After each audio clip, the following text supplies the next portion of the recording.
Break time na! Sigurado ako, lahat ng guro ay makaka-relate kapag sasabihin ko na ito ang pinaka-paborito naming oras, ang break time. Ang break time kasi, maikli man o mahaba, ito yung pagkakataon na nagkakaroon kami ng oras para makapag-recharge, para makapagpahinga ba? Mula sa pagod na dala ng trabaho namin. Aba, hindi yata biro ang matagalang pagtayo. Hindi rin biro ang matagalang pagsasalita. At lalo na, hindi biro ang pag-a-attend sa mga pangangailangan ng mga mag-aaral namin. Napakarami pa naman nila.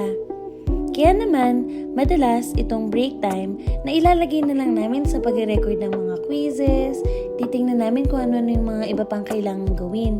Nalilimutan na namin kung ano yung dapat bang gawin kapag break time. Ano nga ba? E di syempre, wala nang iba, kundi magpahinga. Kailangan ng katawan natin yan. Kailangan mo, kailangan ko, para naman makapagtrabaho tayo ng mas maayos. Diba? Ganun lang. Ganun lang kasimple. Hindi kailangang mahaba.